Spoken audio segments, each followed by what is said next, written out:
అందరికి నమస్తే అండి. ఆంధ్రప్రదేశ్లో ఇరు పార్టీల లిస్టులు మ్యాక్సిమం కంప్లీట్ అయిన పరిస్థితికి అయితే వచ్చేసింది. రెండు పార్టీల లిస్టులు కూడా అన్నీ అనౌన్స్ చేయడం జరిగింది. సో ఉమ్మడి ప్రకాశం జిల్లాలో చూస్తే కొంతమంది అభ్యర్థులకి సీట్ దక్కలేదు. సరే, దక్కినా దక్కకపోయినా విషయం ఏంటంటే దర్శి నియోజకవర్గంలో టీడీపీ అభ్యర్థిని ఇంకా ప్రకటించలేదు. సో దీనికి సంబంధించి కొన్ని విషయాలు మనం చూసుకోవాలి. ఎందుకంటే పార్టీ అధికారంలో లేదు, వైఎస్ఆర్సీపీ ఎమ్మెల్యేగా అక్కడ ఉన్నారు. మళ్ళీ అతను కూడా మార్చేసి మంచి ఊపు ఉన్నటువంటి వ్యక్తి బూచేపల్లి శివప్రసాద్ రెడ్డికి అక్కడ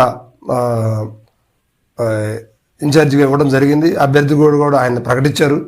వైసీపీది క్లియర్. కానీ 5 ఏళ్ల నుంచి ఇక్కడ ఇన్ఛార్జి లేరు.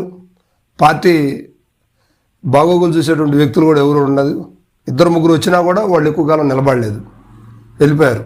సరే, ఇప్పుడు టీడీపీకి జిల్లాలో అన్ని సీట్లు ప్రకటించారు, దర్శి మాత్రం ప్రకటించలేదు. అది జనసేన సీటు అని చెప్పేసి పొత్తులో భాగంగా జనసేనకి ఇవ్వాలని ఒక ఆలోచన అయితే జరుగుతూ ఉంది. అయినా కూడా అది అవ్వలేదు. ఎందుకంటే ఇప్పుడు అనూహ్యంగా తెరపైకి రకరకాల వ్యక్తులు వస్తున్నారు. మాగుంట శ్రీనివాసరెడ్డి, మాగుంట రాఘవరెడ్డి వాళ్ళ కుమారుడు, అదేవిధంగా సిద్ధా రాఘవరావు, ఆ తర్వాత ఇప్పుడు ప్రస్తుతానికి ఇన్ఛార్జిగా ఉన్నటువంటి హర్షిని విద్యా సంస్థల అధినేత గోరంట్ల రవికుమార్ గారు ఉన్నారు. ఆయనకు ముందు గరికపాటి వెంకట్ ఉన్నారు. ఆయనకు ముందు పమిడి రమేష్ గారు. అసలు అక్కడ పోటీ చేసిన వ్యక్తి అయితే కదిరి బాబురావు గారు, ఆయన కూడా వైసీపీకి వచ్చేశారు. సో ఇట్లాగా టీడీపీకి ఈ 5 ఏళ్ల నుంచి కూడా అక్కడ బలమైన ప్రాతినిధ్యం వహించేటువంటి వ్యక్తి అయితే ఎవరు లేరు. సో ఇప్పుడు అనూహ్యంగా ఏంటంటే 2 రోజుల నుంచి కొంచెం ఆశావాహులు కావచ్చు, అయితే జరుగుతున్న రాజకీయ పరిణామాలను బట్టి కొన్ని కొత్త విషయాలు అయితే చోటు చేసుకుంటున్నాయి. విశాఖపట్నం ప్రాంతంలో ఉన్నటువంటి గంటా శ్రీనివాసరావు, అంటే ఆయనది నేచర్గా ప్రకాశం జిల్లా వాసి అయినప్పుడు కూడా విశాఖపట్నంలో సెటిల్ అయినటువంటి వ్యక్తి, మాజీ మంత్రివర్యులు, అప్పుడు 3 చోట్ల కూడా గెలిచినటువంటి వ్యక్తి. కాంగ్రెస్లో గెలిచారు, ప్రజారాజ్యంలో గెలిచారు, అదేవిధంగా టీడీపీలో కూడా గెలిచినటువంటి వ్యక్తి, 2 సార్లు మంత్రిగా కూడా పనిచేసినటువంటి అనుభవం ఉన్నటువంటి వ్యక్తి. ఆయన వైజాగ్ భీమిలి నుంచి పోటీ చేయాలని చెప్పేసి ఆయన ఆశపడుతున్నాడు. కానీ అక్కడ ఆయన కుదరలేదు. అదేవిధంగా చీపురుపల్లి కూడా చేయమని చెప్పి అన్నారు. ఇవి 2 కూడా కాదనుకొని ఈరోజు జరుగుతున్న ప్రస్తుత రాజకీయ ప్రకారం ఆయన్ని జనసేన పొత్తులో భాగంగా దర్శికి పంపించే ఆలోచన అయితే ఉంది. అంటే ఇది జరుగుద్దని కాదు, యాక్చువల్ ఇప్పుడు జరుగుతున్న పరిస్థితుల రాజకీయ పరిణామాలను బట్టి ఈ విషయం అయితే నేను తెలియజేస్తున్నాను అనమాట. సో ఇప్పుడు ఇదేంటంటే దర్శిలో బలమైన కాపు సామాజిక వర్గ ఓట్లు కూడా బలంగానే ఉన్నాయి కనుక ఆయన కాపు సామాజిక వర్గానికి సంబంధించిన నేత కనుక గంటా శ్రీనివాసరావుని అక్కడ ఆపేసి ఈసారికి దర్శికి జనసేన భాగంగా ఇవ్వాలని చెప్పేసి అధిష్టానం అయితే పావులు కదుపుతూ ఉంది.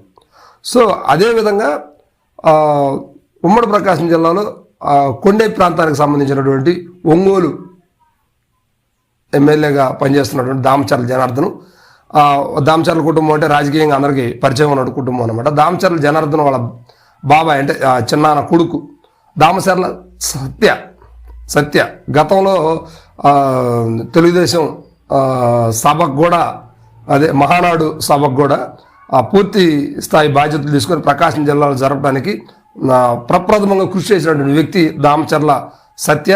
యువకుడు, వ్యాపారవేత్త, బాగా ఫైనాన్షియల్గా కూడా పెట్టగలిగినటువంటి స్తోమత ఉన్నటువంటి వ్యక్తి అనమాట. వీరిద్దరిని అనూహ్యంగా దర్శి బరిలో దించే ఆలోచనలో అధిష్టానం అయితే తీసుకుంది. టీడీపీ నుంచి అయితే దామచర్ల సత్యాన్ని, అదేవిధంగా జనసేన నుంచి అయితే అక్కడ ఉన్నటువంటి వైజాగ్లో ఉన్నటువంటి గంటా శ్రీనివాసరావుని, వ్యాపారవేత్త, ఆయన్ని ఇక్కడ దించే బరిలో అయితే ఉంది. ఇదన్నీ జరగాలని కాదు, జరిగే అవకాశాలు అయితే ఖచ్చితంగా ఉన్నాయి. ప్రస్తుతం ఉన్న రాజకీయ ట్రెండింగ్ ప్రకారం ఎవరిని ఎప్పుడు మారుస్తారు, ఎక్కడ మారుస్తారు అనేది మాత్రం అర్థం కాని పరిస్థితి. సో ఆ టీడీపీలో అయితే కొంత ఆశ రేగినట్టు ఉంది. మళ్ళీ వెంటనే పడిపోయే పరిస్థితులు అయితే టీడీపీ శ్రేణుల్లో కనిపిస్తూ ఉంది. సో ఇప్పటికైనా కూడా అధిష్టానం గట్టిగా ఎవరైనా పర్లేదు నిలబెట్టి, అంటే టీడీపీ ఓట్ బ్యాంక్ అక్కడ పదిలంగానే ఉంది, కానీ ఈ క్యాండిడేట్ని నియమించకపోవడం వల్ల కొంత ఓట్ బ్యాంకులో పార్టీ శ్రేణుల్లో భయాందోళనకు గురవుతా ఉన్నారు. అయితే ఈ గతంలో ఉన్నటువంటి ఎవరు కూడా కాదు, ఇక్కడ కొత్త ముఖాలని, కొత్త వ్యక్తులు తీసుకురావాలని ఒక ఆలోచనతోటి జనసేన టీడీపీ అధిష్టానం అయితే బలంగా దాని మీద కసరత్తు చేస్తూ ఉంది. నాకు తెలిసి ఈరోజు రేపట్లో ఇది ప్రకటించే యోచనలో కూడా ఉన్నట్టు సమాచారం. Okay bye.